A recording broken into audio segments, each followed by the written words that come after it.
ఇక్కడ పత్తి వేయడం వల్ల మొత్తం నాశనం అయిపోయాడు. అయినా సరే నీ దగ్గర ఎరువుల కోసం తీసుకున్న అప్పు తీర్చాల్సిందే కాబట్టి నీకు అప్పుగా ఇవ్వాల్సిన 10,000 రూపాయలు తీర్చేశాడు. ఇక వడ్డీ కింద 2,500 అంటావా? నీ పొలం వల్లే దెబ్బతిన్నాడు కనుక ఆ వడ్డీని పంచాయతీ కొట్టేస్తుంది. అట్టాగే నువ్వు ఈ రోజు ఇంత మందిని మోసం చేయడానికి దొంగ సాక్ష్యాలు తీసుకొచ్చినందుకు గాను మధ్యాహ్నం 1 గంట దాకా ఇక్కడే ఎండలో నిలబడవలసిందిగా నీకు శిక్ష విధిస్తున్నాను.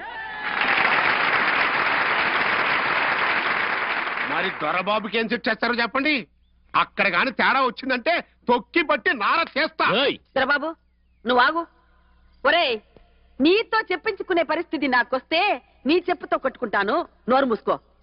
దొరబాబు, ఏది ఏమైనా సరే ఒక పెద్ద మనిషి, అందులోను పాత ప్రెసిడెంట్, అతను ఎట్టాంటి ఎదవైనా సరే 10 మందిలో చేయి చాచి కొట్టడం తప్పే. కనుక నీకు 500 రూపాయలు జరిమానా విధిస్తున్నాను.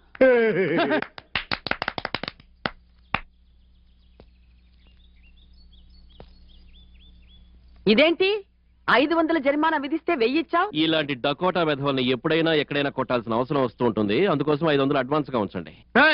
నన్ను డకోటంటావా? నిన్ను ఇక్కడే ఇప్పుడే తొక్కి పట్టి నార తీస్తా. 500 చెల్లో. నాకు వద్దని చెప్పాను కదా. ఒరే నానా, నీకు కోపం వస్తే తిట్టు, తీరకపోతే కొట్టు, అంతేగాని అన్న మీద మాత్రం అలక మాకరా. ఈ ముసలిది తట్టుకోలేదు. ఒక్క మెతు కూడా ముట్టుకోను, లేకపోతే నాకు 10 మందిలో ఫైన్ వేస్తావా? తప్పు చేస్తే తప్పదు కదయ్యా. ఏమిటి నేను చేసిన తప్పు? వాడు నోటుకొచ్చాడు వాగుతూ ఉంటే కంట్రోల్ చేశాను.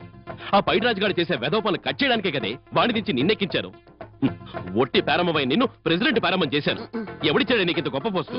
నీ మొగుడిచ్చాడా లేక నీ కొడుకిచ్చాడా? నువ్వే ఇచ్చావులేరా.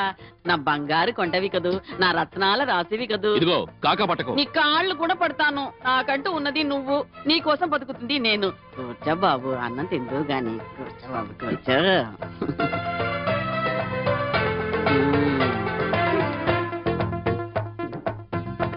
అబ్బబ్బా, ఏంటే ఇది? నువ్వేగా అన్నావు నాది బిడ్డకు తండ్రి అయ్యే వయసని. మళ్ళీ వెనముదలెట్టి చిన్నికిష్టులాగా.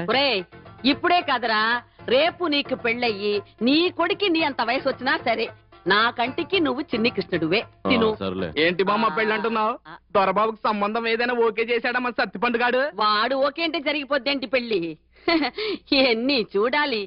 కులం, గోత్రం, మంచి చెడ్డ, ఈడు జోడు, అన్నిటికంటే ముఖ్యం జాతకం. అప్పప్ప, ఈ జాతకాల కాడేనే బామ్మ నేను అట్టుకొచ్చిన సంబంధాలన్నీ మంది ఎక్కువ కూరేసిన సిచ్చు పుట్టిలాగా.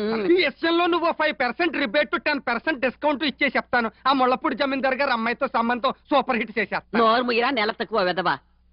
జాతకాల్లో తేడా వస్తే జీవితాలే నాశనమైపోతాయిరా.